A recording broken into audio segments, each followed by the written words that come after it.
सुन्नियत की शान है, जो कौम का इमाम है, नबी का जो गुलाम है, रजा उसी का नाम है।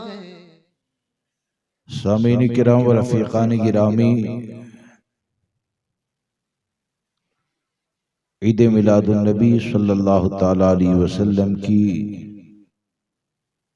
सही मानों में खुशी मनाना और जश्न ईद मिलादुन नबी सल्लल्लाहु ताला अलैहि वसल्लम को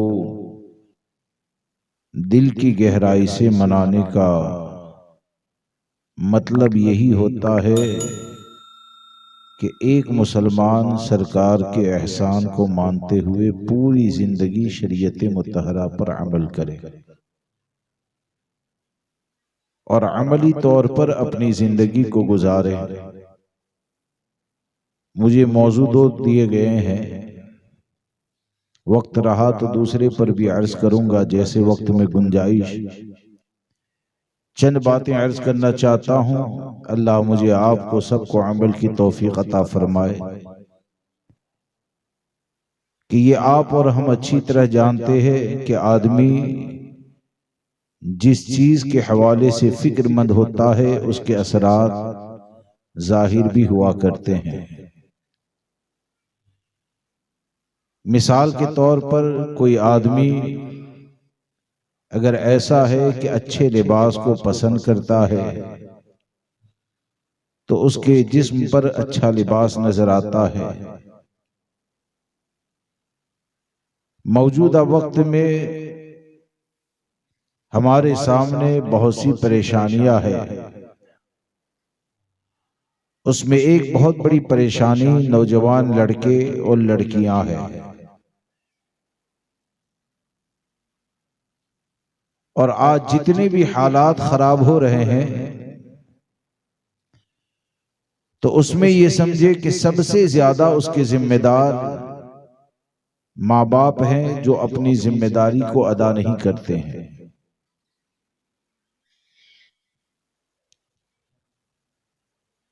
आप देखें कि जिम्मेदार अगर बेहतर होता है तो नतीजा भी बेहतर होता है। मिसाल के तौर पर अगर उस्ताज अच्छा होता है तो उस्ताज की खूबियों का असर उसके शागिर्द में नजर आता है। बाप अगर बेहतर होता है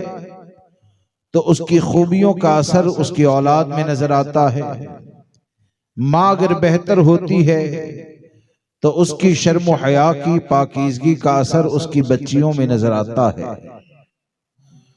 और अगर जिम्मेदार अपनी जिम्मेदारी को अदा करना छोड़ दें,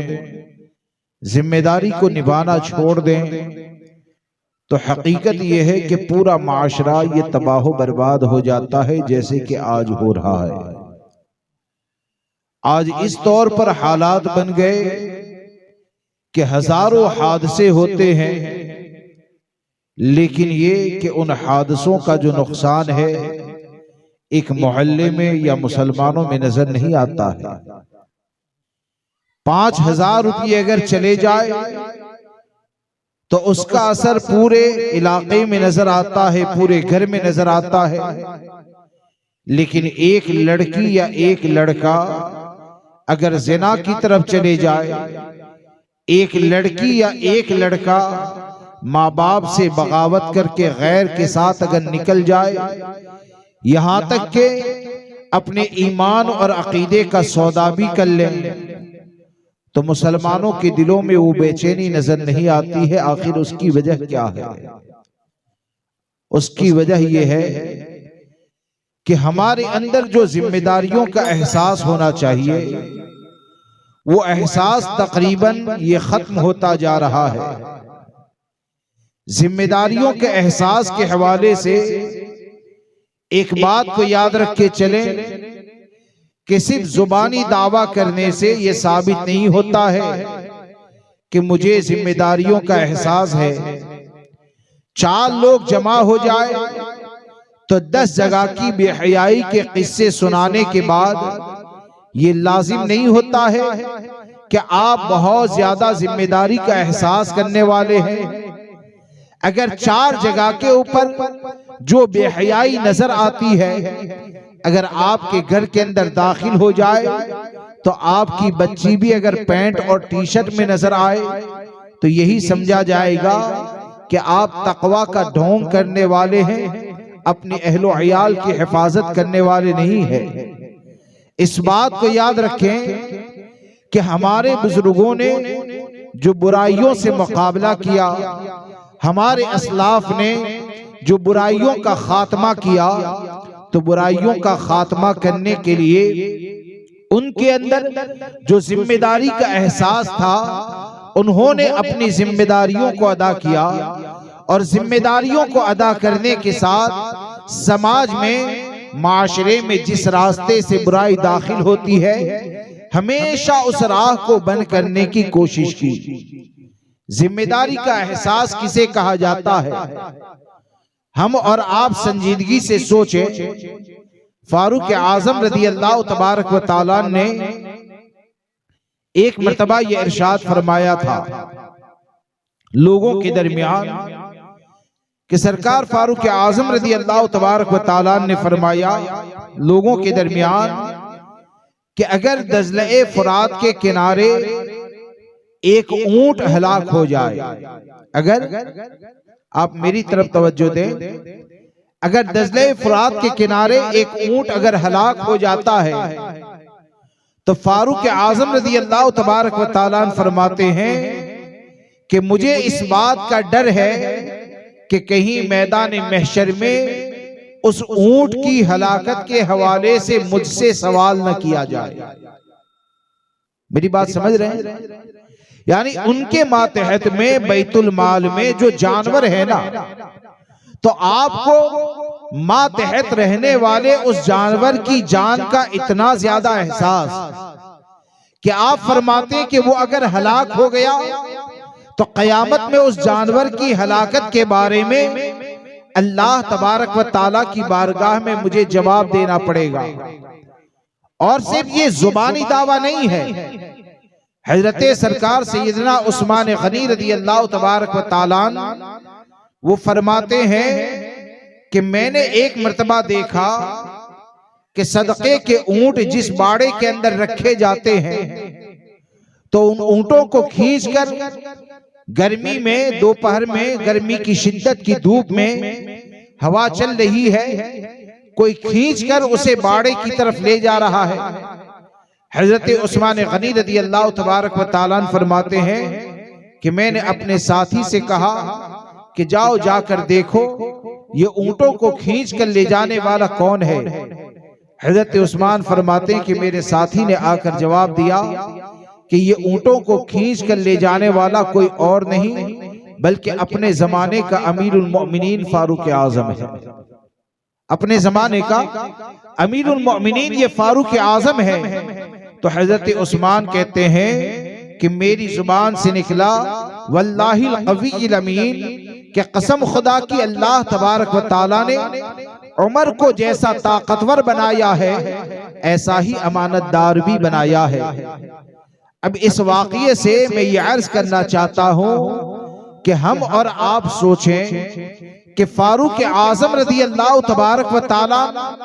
उनके मातहत रहने वाले जानवर के हवाले से, उसकी हलाकत के हवाले से आप जितना ज्यादा डरते थे, क्या आज हमारे घर में बच्चे पैदा हो जाए तो वो डर हमारे दिल में पाया जाता है? क्या आज हमारे खानदान के अंदर अगर लड़कियां पैदा हो जाए तो उन लड़कियों की फिक्र के हवाले से ये एहसास हमारे दिल के अंदर पाया जाता है कि ये लड़कियां अगर हमारी गलत तरबियत की बुनियाद पर दोज़ख की तरफ चली गई, ये नस्ल अगर हमारी गलत तरबियत की बुनियाद पर अगर दोज़ख के हवाले हो गई तो अल्लाह तबारक व ताला की बारगाह में क्या जवाब दोगे कि जो औलाद अल्लाह तबारक व ताला ने तुम्हें अता फरमाई तो आखिर तुमने उस औलाद के साथ कौन सा सलूक किया कि वो दीन से इतने ज्यादा दूर हो गए। इस बात को याद रख के चले कि ये हर आदमी दावा करता है, ये हर मुसलमान फिक्र की बात करता है कि हमको मुसलमान बच्चियों की हिफाजत करनी है, नौजवान से आप सवाल करें तो नौजवान भी ये कहता है कि मुसलमान लड़कियों की इज्जत की हिफाजत होनी चाहिए, लेकिन वो नौजवान खुद अपने गिरेबान के अंदर अगर झांक कर देखे कि तूने कितनी लड़कियों की इज्जत के साथ खिलवाड़ किया, लव या मोहब्बत के नाम के ऊपर तूने कितनी लड़कियों की जिंदगी को बर्बाद कर दिया, तो आप मुझे बताएं कि जो खुद लड़कियों की आबरू लेने वाला होता है, जो खुद लड़कियों की जवानी से खेलने वाला होता है, याद रखें वो कौमे मुस्लिम की बच्चियों का मुहाफिज नहीं हो सकता है। कौमे मुस्लिम का मुहाफिज बनने के लिए सबसे पहले जरूरी ये है कि अपने दिल के अंदर गुनाहों से ऐसी नफरत होनी चाहिए, अपने दिल के अंदर जिना से ऐसी नफरत होनी चाहिए कि तुम्हारे दिल में अगर जिना से नफरत पैदा हो जाएगी तो वो दिल ऐसा नूर वाला हो जाएगा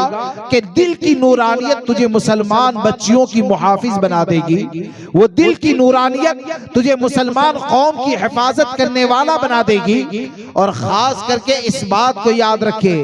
कि आज जितनी भी खराबियां पैदा होती है, कोई अगर कहे कि मौलाना आज के वक्त में इन बुराइयों से बचाना मुमकिन नहीं है, ऐसा नहीं है। अगर बचाना चाहे तो बहुत ज्यादा आसान है, बचाना चाहे तो बहुत ज्यादा आसान है। और ऐसा नहीं कि उसके लिए आप मुकम्मल कोई क्लास आपको करना है, आपको किसी के पास जाकर तरबियत हासिल करनी है। आप में से हर एक से अगर सवाल किया जाए कि आज लड़कियां अगर गैर मुस्लिम के साथ निकल जाती है तो आखिर उसकी वजह क्या है? अगर आपसे सवाल किया जाए कि आज का नौजवान अगर ज़िना की तरफ चला जाता है तो आखिर उसका सबब क्या है, तो 15 साल से लेकर 80 साल के बूढ़े तक ये हर एक जानता है कि वो खराबियां जो पैदा हुई है या तो कॉलेज की बुनियाद पर है, या तो बेपर्दगी की बुनियाद पर है, या इंटरनेट के ऊपर आजादी दिए जाने की बुनियाद पर है, या तो रिश्तेदारी की बुनियाद पर मर्द और औरत का जो इख्तिलात होता है उसकी बुनियाद पर है। अब ये 3 या 4 जो वजूहात है वो तमाम के तमाम जानने के बाद भी अब लोगों की सोच क्या बन गई? लोगों की सोच ये बन गई कि मेरी बच्ची जो है ना वो इंटरनेट का इस्तेमाल भी करेगी, चाय बाद में पिलाई, चाय अभी रख दें, उसको बाद में गर्म करके सलाम के बाद पिला दें। एक मर्तबा दुरूद पाक पढ़ें, अल्लाहुम्मा सल्ली अला सय्यिदिना व मौलाना मुहम्मदिन मअदनिल जुदी वल करम व आलिहि व असहाबिहि व बारिक व सल्लिम सलातन व सलामन अलैका या रसूल अल्लाह सल्लल्लाहु तआला अलैहि वसल्लम। लेकिन आज हाल क्या हो गया कि हम बुराइयों से बचना तो चाहते हैं, लेकिन ये कि बुराइयों की जो राहें हैं उसको बंद करने के लिए तैयार नहीं है। मैं आपसे एक सवाल करना चाहता हूं कि मिसाल के तौर पर इस रास्ते के ऊपर अगर पानी भर गया और पानी अगर बढ़ता जा रहा है और मैं अगर अपने बच्चों की हिफाजत करना चाहता हूं तो मुझे बताइए कि दरवाजे को बंद करके महफूज रख पाऊंगा या दरवाजा खोलकर हिफाजत करूंगा? दरवाजा बंद किया जाएगा। और अगर मैं ये कहूं ऊपर बैठकर, अगर मैं ये कहता हूं कि नहीं मैं तो पानी से बचाऊंगा, पानी जितना भी ज्यादा बढ़ जाए लेकिन मैं तो दरवाजा खोलकर ही बचाऊंगा, तो आप मुझे बताएं, मुझे बेवकूफी तो कहा जाएगा, मुझे पागल ही तो कहा जाएगा। क्यों कि उसूल ये बताता है कि जब पानी बढ़ता है ऐसे वक्त में पानी के रोकने के लिए रास्ता होना ये जरूरी होता है। अब आज कौन नहीं जानता है कि आज से 20 साल पहले अगर एक लड़की खिड़की के ऊपर खड़ी हो जाए तो माँ बाप ये सोचते थे कि कहीं इसकी नजरें किसी लड़के के साथ न मिल जाए, एक लड़की अगर दरवाजे के ऊपर खड़ी हो जाए तो माँ बाप ये सोचते थे कि ये लड़की के कदम कहीं घर से बाहर न निकलने लगे। लेकिन आज कौन नहीं जानता है कि खिड़कियों को बंद कर दिया जाए, दरवाजों को बंद कर दिया जाए। बल्कि मैं तो ये कहता हूं कि 7 दरवाजों के पीछे अगर एक बच्ची को रख दिया जाए और वहां पर तन्हा बिठाने के बाद अगर उसके हाथ में मोबाइल दे दिया जाता है, उसके हाथ में अगर नेट दे दिया जाता है, तो कसम खुदा की 20 साल पहले दरवाजे के बाहर निकलने से जो नुकसान पाया जाता था उससे करोड़ों गुना ज्यादा नुकसान दरवाजा बंद होने के बाद मोबाइल हाथ में देने की बुनियाद पर होता है। कौन नहीं जानता है कि यही वीडियो कॉल तो है कि जिसके ऊपर एक लड़की अगर चाहे तो बाथरूम में जाकर अपने कपड़े को भी उतार सकती है, सामने किसी मर्द को भी नंगा देख सकती है। कौन नहीं जानता है कि माँ बाप तो ये सोचते हैं कि मेरी बच्ची आराम कर रही है, माँ बाप तो ये सोचते हैं कि मेरा लड़का सो रहा है, लेकिन रजाई में मुंह डालने के बाद न जाने कितने हरामकारियों के दरवाजे खोल दिए जाते हैं। ये हर बाप जानता है, ये हर माँ जानती है, 80 साल का बूढ़ा भी जानता है, 25 साल का नौजवान भी जानता है। अब आप अगर ये चाहते हैं कि अपनी नस्लों की हिफाजत करनी है तो याद रखें कि सबसे पहले अपनी नस्लों को नेट से दूर करना होगा, लड़कियों को मोबाइल से दूर करना होगा। और आप अगर ये समझते हैं कि मैं तो 5 वक्त की नमाज पढ़ने वाला हूं, मैं तो रात में उठकर तहज्जुद की नमाज को अदा करने वाला हूं, मैं इतना ज्यादा परहेजगार, मेरी लड़की को नेट दे दिया जाएगा तो वो सैयदा की कनीजा बनेगी लेकिन दीन से बगावत न करेगी, वो शरीयत के खिलाफ अमल न करेगी, तो इस बात को याद रख के चलना ये बेवकूफों की वादी में जिंदगी गुजारना है। ये पागल जो सोचता है ना, उस पागल से ज्यादा खतरनाक सोच ये है कि लड़कियों के हाथ में नेट वाला मोबाइल दे दिया जाए और फिर आप ये सोचें कि ये लड़कियां और ये लड़के महफूज हो जाएंगे, ये नस्लें जवान होने के बाद तुम्हारे नाम को रोशन करेगी। याद रखें ऐसा नहीं होता है। हमारे बुजुर्गों ने जब भी गुनाह के रास्ते को खुलने का अंदेशा उनको महसूस हुआ तो अगर गुनाह का दरवाजा बंद किया है तो इस तौर पर किया कि जिस राह से गुनाह पैदा होते हैं उस राह से उस दरवाजे को उन्होंने बंद करने की कोशिश की है। आप देखें, मैं आपको एक मिसाल देकर, कोई ये न समझे कि मौलाना आए थे बेहयाई की बात करते हैं, इतने ही ज्यादा शर्मो हया वाले हैं ना, तो बेडरूम के जो सीन होते हैं ना वो टीवी के ऊपर बच्ची और बेटों के साथ बैठते हुए देखकर शर्मानी चाहिए। इतने ही ज्यादा शर्मो हया वाले हैं ना तो घर में बैठकर न जाने कितनी बेहयाई होती है, उसको रोकना चाहिए। मैं आपको समझाना ये चाहता हूं कि हमारे बुजुर्गों ने बुराइयों के रास्ते को कैसे रोका। फारूक आजम रज़ी अल्लाह तबारक व तआला के जमाने में, मेरी बात तो समझ में आ रही है ना, मेरी बात समझ में आ रही है आप लोगों को? कितने लोगों को आ रही है? एक मर्तबा दुरूद पाक पढ़ें, अल्लाहुम्मा सल्ली अला सय्यिदिना व मौलाना मुहम्मदिन मअदनिल जुद वल करम व आलिहिल किराम व असहाबिहिल इज़ाम व इब्निहिल करीम व बारिक व सल्लिम सलातन व सलामन अलैका या रसूल अल्लाह सल्लल्लाहु तआला अलैहि वसल्लम। सामीन किराम, फारूक आजम रज़ी अल्लाह तबारक व तआला एक मर्तबा वो रात में गश्त करने के लिए निकलते, चेकिंग में निकलते थे, लोगों के हालात क्या है। तो एक मर्तबा आपका गुजर एक मकान के पास से हुआ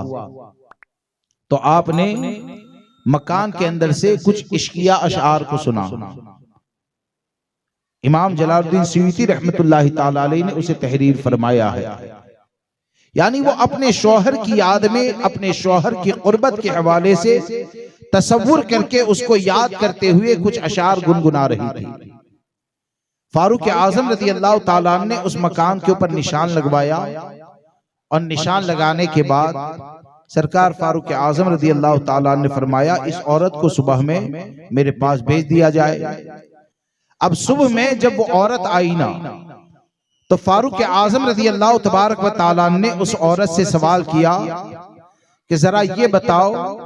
कि तुम ये अशार जो गुनगुना रही थी तो तुमने कोई गुनाह तो न किया? आपका इशारा ये था कि तुम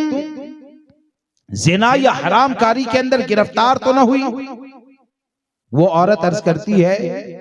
कि हजरत अल्लाह तबारक व तआला का खौफ मेरे दिल के अंदर पाया जाता है। मैंने कभी जिना न किया, मैंने हराम काम न किया। तो बोले कि जब तूने जिना न किया तो आखिर ये अशार किसकी याद में गुनगुना रही थी? ये अशार जो तू बोल रही थी वो किसको याद करते हुए बोल रही थी? तो वो औरत ये कहती है कि हजरत असल में मैं अपने शौहर को याद करके ये अशार गुनगुना रही थी।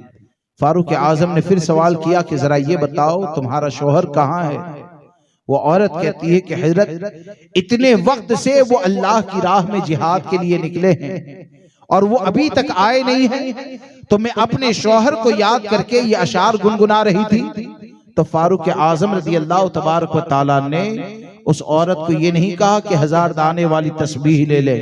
और पूरी रात बैठकर तस्बीह पढ़। फारूक आजम रज़ी अल्लाह तबारक व तआला ने उस औरत से ये कहा तुम सब्र करो, मैं तुम्हारे शौहर को बुलाने का इंतजाम करता हूं।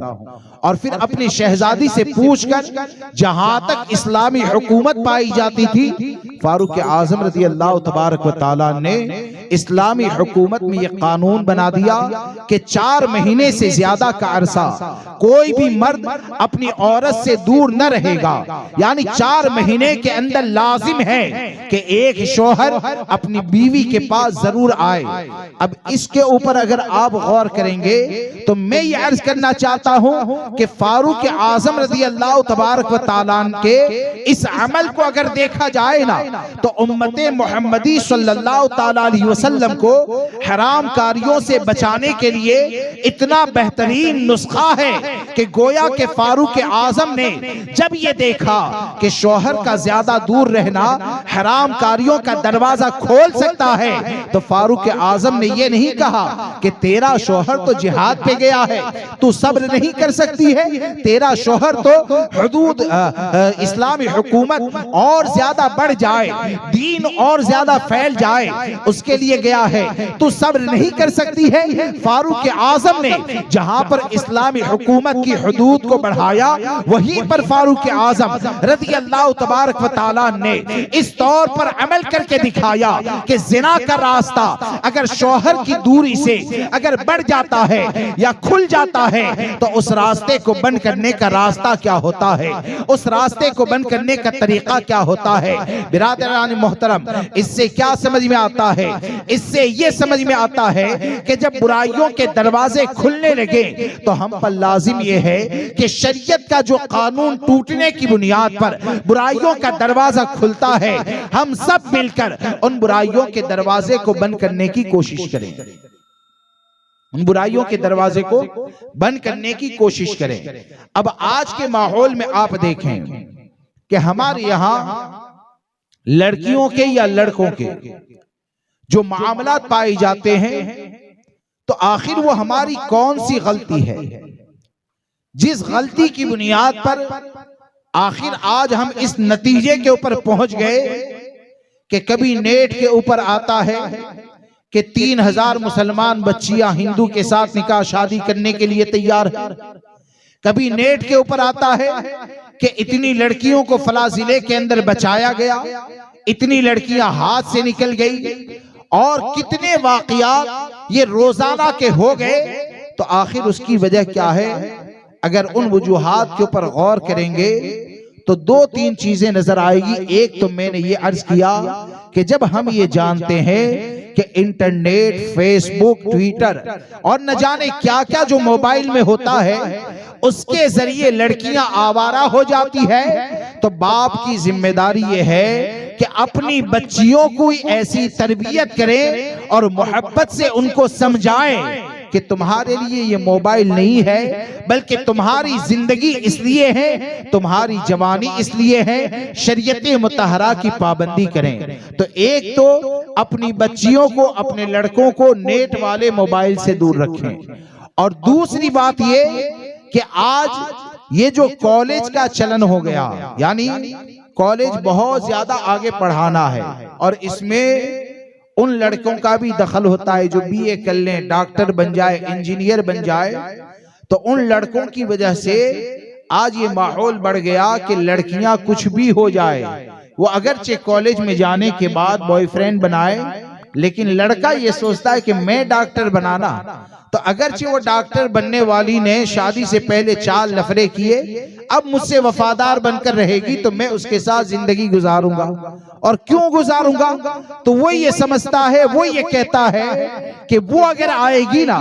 तो खुद जैसी बनी है मेरी बच्चियों को भी बना देगी, वो जैसी बनी है मेरे लड़कों को भी बना देगी। इस बात को याद रख के चलें कि अपनी सोच, अपनी फिक्र के ऊपर इस्लाम के कानून का पहरा बिठाएं और यकीन जाने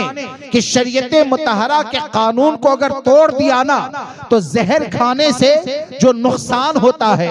आग के करीब जाने से जो नुकसान होता है, उससे करोड़ों गुना ज्यादा नुकसान यह है कि अगर तुमने कानून मुस्तफा को तोड़ दिया, अगर तुमने शरीयत मुतहरा के कानून को तोड़ दिया। आज आप देखें कि कॉलेज जाना, यानी वो लोग जो जिना से अपनी लड़कियों को बचाना चाहते हैं, वो लोग जो अपनी नस्लों को हराम कामों से बचाना चाहते हैं, लेकिन हराम कामों से बचाने के लिए वो एक कॉलेज की कुर्बानी नहीं दे पाते। अगर उनको कहें कि आप अपनी बच्चियों को कॉलेज में न भेजें तो ये कहते हैं कि मौलाना जो है ना वो डकियानुसी बात करते हैं, पुराने जमाने की बात करते हैं। मैं आपसे सिर्फ एक बात कहता हूं, और कई बार जब भी मुझे इस टॉपिक पर बोलना है मैं इस नुक्ते को जरूर रखता हूं, और वो बात यह है कि इस बात को याद रख के चलें कि लड़कियों को घर से निकालना यह हलाकत है। लड़कियों को घर से निकालना हलाकत है। हमारे असलाफ, बल्कि ये कहिए कि खैरुल कुरून, जिसे बेहतरीन जमाना कहा गया, हमारे आका ने जिसे बेहतर जमाना कहा, खैरुल कुरून क़र्नी सुम्मल लदीन यलूनहुम सुम्मल लदीन यलूनहुम, सबसे बेहतर ये मेरा जमाना, उसके बाद साथ वाला जमाना, उसके बाद उसके साथ वाला जमाना। अब सरकार जिसे बेहतर जमाना करार दे, उस जमाने के बारे में आप देखें कि अज़वाज मुतहरात में से एक है जो हज के लिए तशरीफ ले गए और फर्ज हज अदा कर लिया। अब दोबारा लोगों ने ये कहा, अज़वाज मुतहरात में से नाम ज़हन से निकल रहा है कि आप दोबारा हज के लिए जाएं, तो किसके लिए जाने के लिए कहा था? जो उम्मुल मोमिनीन है, जो उम्मुल मोमिनीन है, उनसे ये कहा कि दोबारा आप हज के लिए जाएं। तो उन्होंने जवाब दिया था कि मेरे ऊपर जो फर्ज था ना वो मैंने अदा कर दिया, अब मेरे रब का हुक्म मेरे लिए ये है वक़र्न फ़ी बुयूतिकुन्ना, कि अपने घरों के अंदर ठहरी रहो, अब मैं अपने घर से निकलने वाली नहीं। अब सबसे बेहतर जमाने में वो खाने काबा का नफली तवाफ करने के लिए मदीने मुनव्वरा से मक्का मुअज़्ज़मा जाने के लिए तैयार नहीं होती है, और हम हजारों वाक़ियात होने के बावजूद कि अगर कॉलेज के अंदर हमारी बच्चियां चली जाए तो वहां पर एक लॉबी होती है जो मुसलमान बच्चियों को टारगेट बनाती है, एक लॉबी होती है जो कॉपी के नाम पर, तालीम के नाम पर गैरों से करीब करने की कोशिश करती है, लेकिन उसके बावजूद भी कॉलेज में भेजने के लिए तैयार हो जाए। तो आप मुझे बताएं कि क्या कॉलेज के अंदर दाखिल हो जाना, क्या ये खाना काबा के तवाफ जितना अजर सवाब का जरिया बनता है? और दूसरी बात ये कि आप देखें कि फारूक आजम रज़ी अल्लाह तबारक व तआला ने अपने जमाने में जब औरतों को मस्जिद में आने से रोक दिया, मस्जिद में आने से पाबंदी लगा दी, तो आप जरा सोचें कि मस्जिद वो जगह है कि रब तबारक व तआला की बारगाह में अगर सबसे मुअज़्ज़ज़ कोई जगह है तो उसे मस्जिद कहा जाता है, और वो जगह पर औरतें नमाज के लिए जाती थी। लेकिन फितने के खौफ से जब फारूक आजम ने औरतों को मस्जिद में आने पर पाबंदी लगा दी, तो आप जरा सोचिए कि कॉलेज में जाने की कौन सी गुंजाइश रह जाती है कि हम अपनी लड़कियों को कॉलेज में भेजते हैं। यकीन जाने अगर हम अपनी नस्लों की हिफाजत करना चाहते हैं तो इस बात को याद रख के चलना कि तुम्हारी बच्ची जब मैदान महशर में उठाई जाएगी ना, तो मैदान महशर में 10वीं में बोर्ड के अंदर कितने % लाई है वो रिजल्ट नहीं देखा जाएगा, BA किया है वो रिजल्ट नहीं देखा जाएगा, दुनिया के अंदर इंजीनियरिंग की है वो रिजल्ट नहीं देखा जाएगा। दुनिया भर की जो सनदें हैं वो सनदें एक तरफ होगी, वहां पर अगर किसी की सनद चलेगी तो वो सैयदा फातिमा की सनद चलेगी। और सैयदा फातिमा की सनद वो है कि कसम खुदा की दुनिया भर के लोग अगर तुम्हारी बच्चियों को डकियानोस या जाहिल कहते रहे, अगर मैदान महशर में सैयदा ने एक मर्तबा हमारी बच्चियों को अपनी कनीजा कह दिया तो इंशाअल्लाह वो भी जन्नत में दाखिल हो जाएगी और उसके सदक़े में हम भी जन्नत में दाखिल हो जाएंगे। इसलिए हमारे लिए सबसे अहम यह है कि हम अगर अपनी बच्चियों की इज्जत की हिफाजत करना चाहते हैं, अगर नौजवानों की इज्जत की हिफाजत करना चाहते हैं, तो इज्जत की हिफाजत का जरिया यह है कि हर तरह से शरीयत मुतहरा की पाबंदी करें, अपनी बच्चियों की हिफाजत की कोशिश करें। और तीसरी बात यह कि जो खराबियां पैदा हो रही है और आज के माहौल में जो हालात पैदा हो रहे हैं,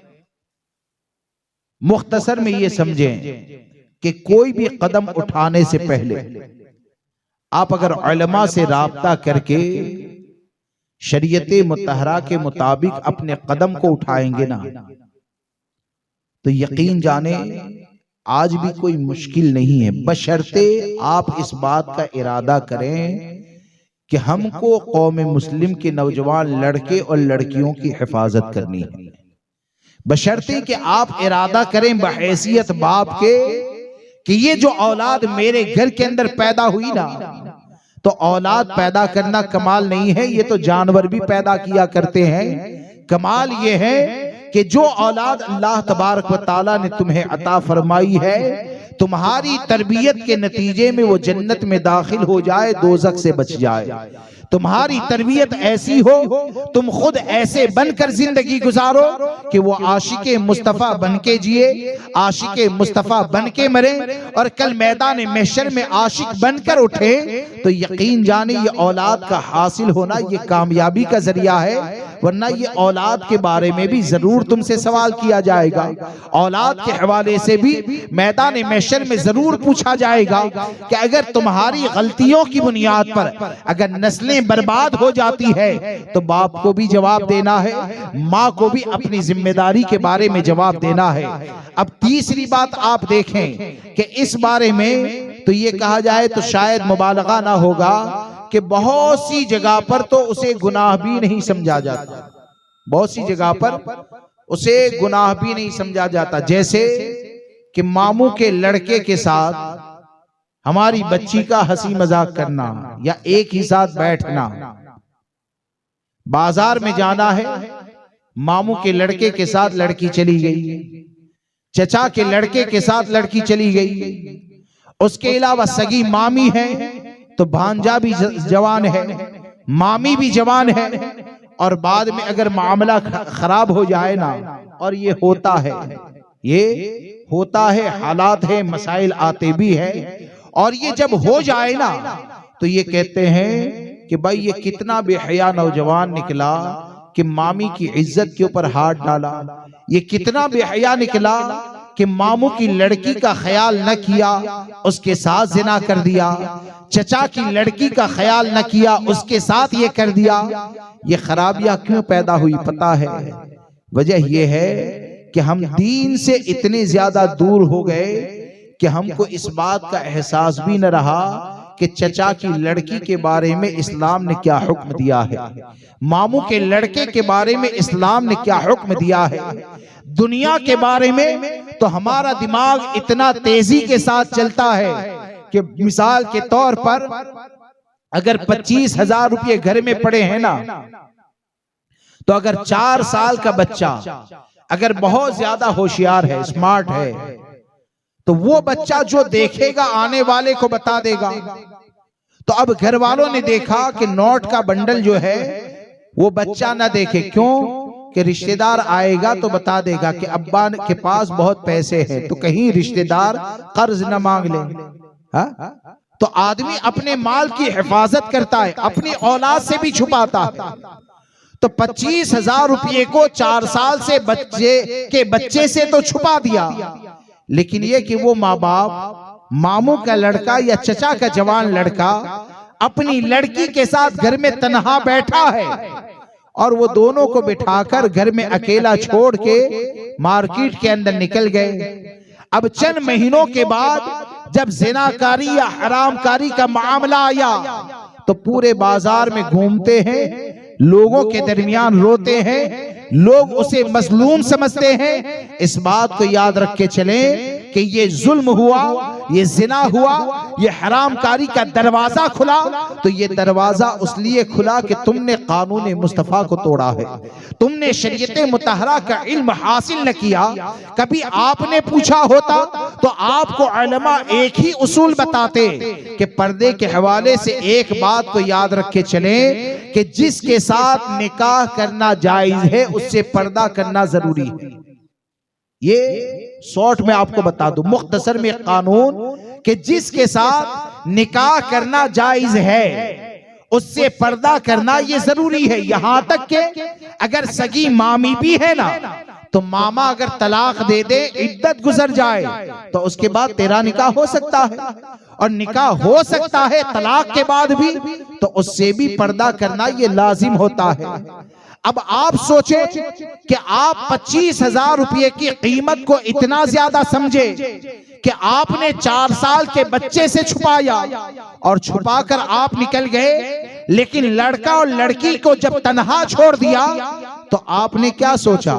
या तो अपनी बच्ची के ऊपर बहुत ज्यादा एतमाद किया, या तो मामू के लड़के पर, खाला के लड़के पर, चचा के लड़के पर, फूफी के लड़के के ऊपर एतमाद किया कि मेरे चचा का लड़का तो गलत कर ही नहीं सकता है। तो आपने जो अपने जहन पर एतमाद किया ना, काश के अपनी फिक्र पर एतमाद न करते, कानून मुस्तफा पर एतमाद करते। काश के अपनी फिक्र के ऊपर भरोसा न करते, शरीयत मुतहरा के कानून के ऊपर भरोसा करते। अगर आप हुजूर के फरमान के ऊपर एतमाद करते तो हमारे आका ने तो पहले से ही ये बता दिया, हदीस पाक का खुलासा कि हमारे आका ने ये इरशाद फरमाया कि जहां पर मर्द और औरत तन्हा, यानी गैर महरूम मर्द औरत तन्हाई के अंदर जमा होते हैं, वहां पर तीसरा शैतान होता है। अब जब हमारे आका ये फरमाते हैं कि वहां पर तीसरा शैतान होता है, तो आप मुझे बताएं कि शैतान जब वहां पर होगा तो लड़का चचा की लड़की की तरफ नजर उठाएगा तो शैतान आकर ये कहेगा, बे बेवकूफ नजर को झुका ले। शैतान ये कहेगा, अरे बोलिए, शैतान ये कहेगा नजर को झुका ले। लड़की अगर लड़के की तरफ हाथ बढ़ाएगी तो शैतान ये कहेगा कि अपने हाथ को रोक ले, वरना ये कि अगर तूने हाथ को पकड़ लिया तो ये हराम छूने की बुनियाद पर मैदान महशर में अल्लाह तबारक व तआला की बारगाह में जवाब देना पड़ेगा। शैतान जब वहां पर होता है तो उसका मतलब यही समझ में आता है कि शैतान का काम है गुनाहों की तरफ ले जाना, शैतान का काम है दिल के अंदर वसवसा डालना। लिहाजा दोस्तों, जब वहां पर अगर ज़िना का दरवाजा खुल गया तो ये खुला इसलिए है कि आपने एक लड़का और लड़की को तन्हाई के अंदर छोड़ दिया। अगर तन्हाई के अंदर न छोड़ते और शरीयत मुतहरा के कानून के ऊपर अमल करते तो यकीन जाने कि हमारी नस्लें ये महफूज रह सकती थी। लिहाजा इस बात को याद रख के चलें कि अभी भी हमारे पास वक्त है, अभी भी हमारे पास वक्त है। हम अपनी नस्लों की हिफाजत करें, हम अपनी बच्चियों की हिफाजत करें, और कम से कम इतना सोचें कि अल्लाह तबारक व तआला ने ये जो नस्लें अता फरमाई है, ये जो बच्चियां अता फरमाई है, तो वो बच्चे, वो लड़के और लड़कियां के जो पैदा हुए तो उनके कानों के अंदर अल्लाह तबारक व तआला की वहदानियत के नगमे गुनगुनाए गए, उनके कानों में अजान की आवाज को पहुंचाया गया। तो उलमा तो ये फरमाते हैं कि सबसे पहले अजान की आवाज इसलिए पहुंचाई जाती है ताकि मरते वक्त ये कलमे के साथ दुनिया से जाए। लेकिन ये कि हम दीन से इतने ज्यादा दूर हो गए कि एक काफिर के साथ, एक बुत परस्त के साथ भागने वाली लड़की को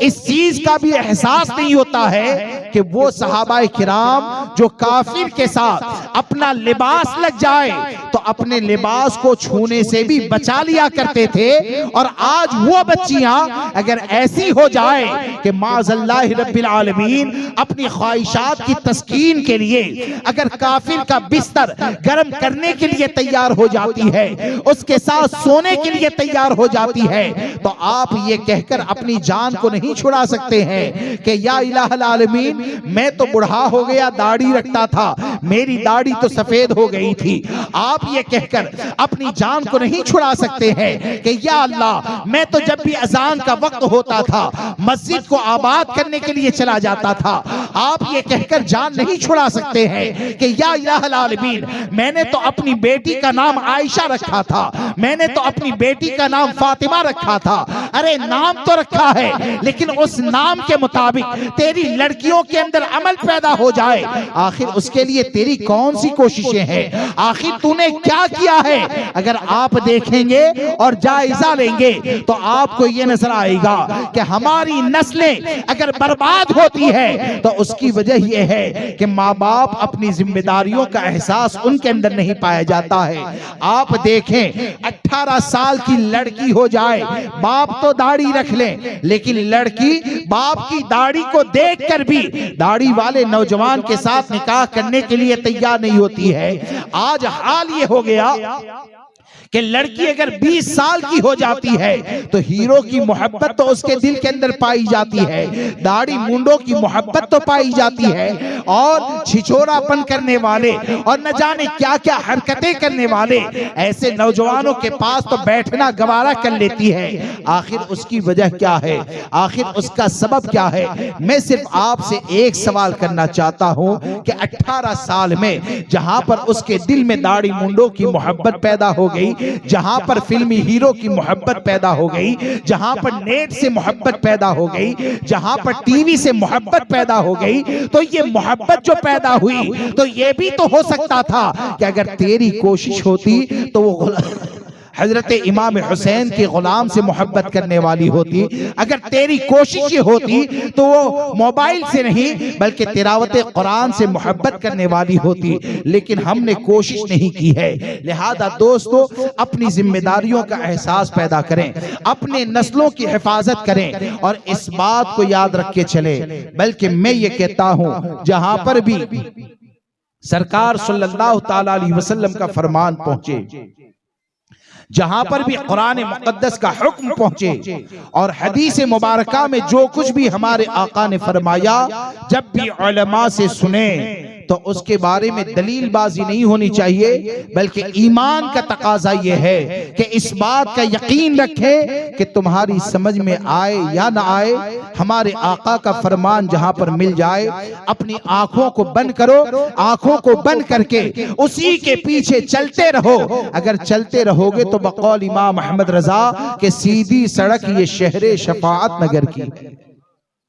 हुजूर के फरमान के पीछे चलते रहे। और आखिर के अंदर बात ये कि माँ बाप की जिम्मेदारी, और जो माँ बाप अपनी फजीलतें बयान करते हैं, हालांकि फजीलतें हैं उससे कोई इनकार नहीं कर सकता है, लेकिन एक बात याद रखें, आखिरी बात बताकर नौजवान के हवाले से एक बात अर्ज कर दूं कि आखिरी बात याद रखें कि अपनी फजीलत को मनवाने के लिए पहले कुछ बनिए तो सही, अपनी जिम्मेदारी को तो अदा करें। हा? आज हमारे यहाँ ये हो गया कि शादी अगर होती है ना तो लड़का लड़की जवान हो गए, बोले कि शादी के लायक हो गए। यानी शादी सिर्फ ख्वाहिशात की तस्कीन का नाम नहीं है। हा? वो लड़की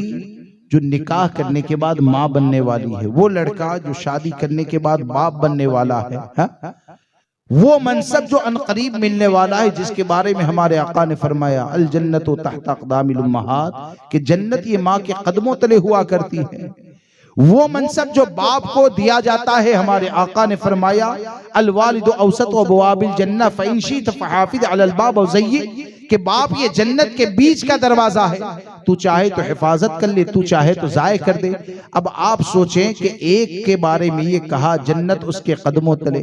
एक के बारे में ये कहा ये जन्नत के बीच का दरवाजा, लेकिन वो निकाह कबूल करने के लिए जाते हैं तो उनके जहन में तो यही होता है कि अब ख्वाहिशात की तस्कीन होने वाली है। तो आप मुझे बताएं, न आपने निकाह के मकसद को बताया, न आने वाली जिंदगी के बारे में बताया, न उनकी जिम्मेदारियों के बारे में बताया, तो अच्छी नस्लें कैसे पैदा हो सकती है, अच्छी नस्लें कैसे हमारे सामने आ सकती है। फारूक आजम रज़ी अल्लाह तबारक व तआला की बारगाह में एक बाप ने मुकद्दमा दायर किया था, जो मौजूदा सूरत हाल के हवाले से बहुत मुनासिबत रखता है, कि बाप ने मुकद्दमा दायर किया कि हजरत मामला ये है कि मेरा लड़का मेरे हुकूक अदा नहीं करता, मेरा लड़का मेरे हुकूक अदा नहीं करता।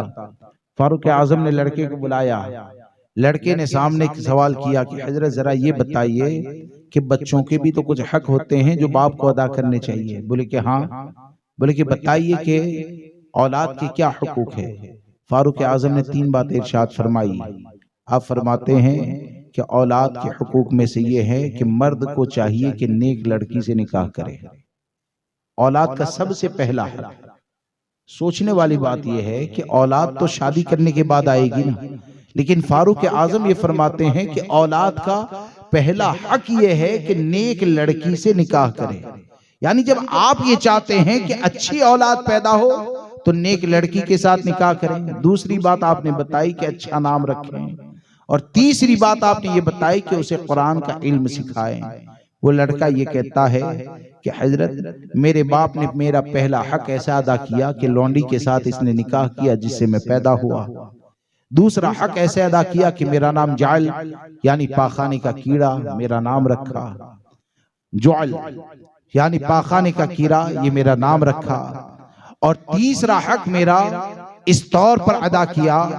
कि उसने मुझे कुरान की एक आयत का भी इल्म न सिखाया। फारूक आजम रज़ी अल्लाह तबारक व तआला फरमाते हैं तेरा मुकद्दमा खारिज किया जाता है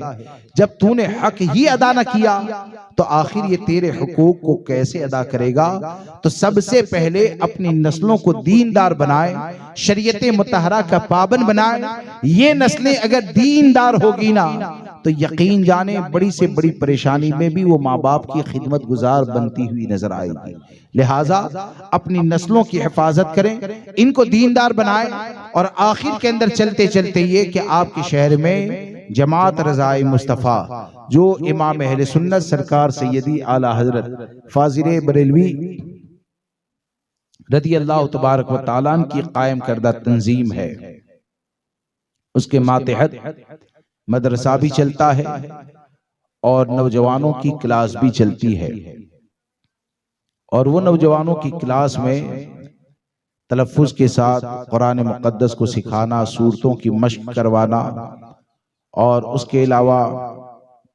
नमाज का प्रैक्टिकल तरीक़ा है या आपकी ज़िंदगी के लगते हुए जो मसाइल है उसके हवाले से बताया जाता है। तो ये आप लोगों के पास अच्छा मौका है, बेहतर मौका है। ज्यादा से ज्यादा नौजवानों की नाइट क्लास से जुड़ें और कम से कम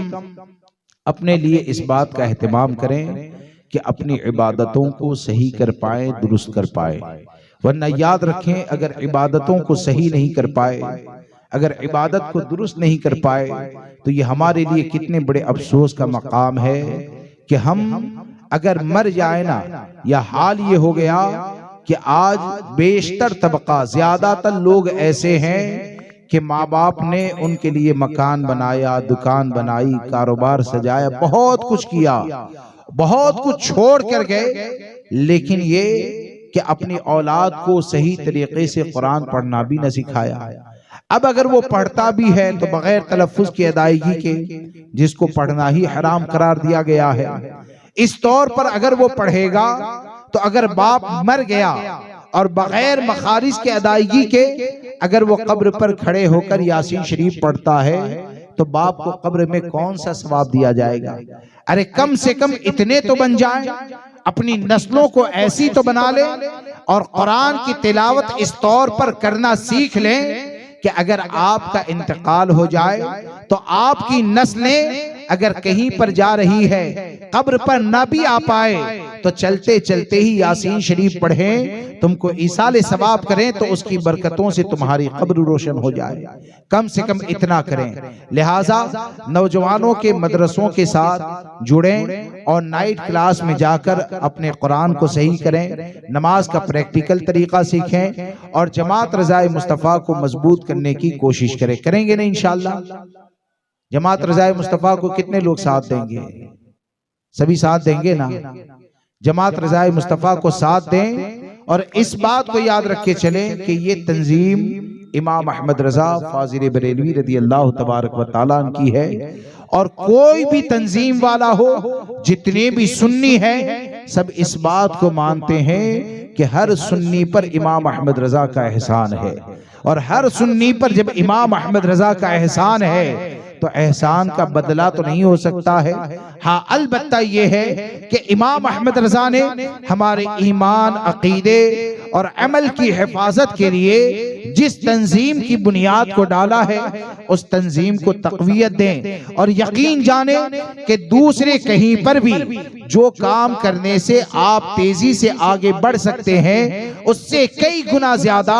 जमात रज़ाए मुस्तफ़ा के साथ मिलकर कोशिश करेंगे तो आगे बढ़ सकते हैं। उसकी वजह और सबब यह है कि इस तंजीम में इमाम अहमद रजा की रूहानियत पाई जाती है। इस तंजीम में इमाम अहमद रजा सरकार मुफ्ती आज़म हिंद हुजूर सदरुल शरिया शेर बेशे अहले सुन्नत और न जाने कितने बुजुर्गान दीन हैं जिन बुजुर्गान दीन ने इस तंजीम के अंदर रहकर न जाने कितने कारहाय नुमाया अंजाम दिए। तो आप तमामी हजरात इस तंजीम का साथ दें, जमात रज़ाए मुस्तफ़ा को मजबूत करें। अल्लाह मुझे आपको सबको अमल की तौफीक अता फरमाए। अस्सलामु अलैकुम व रहमतुल्लाह।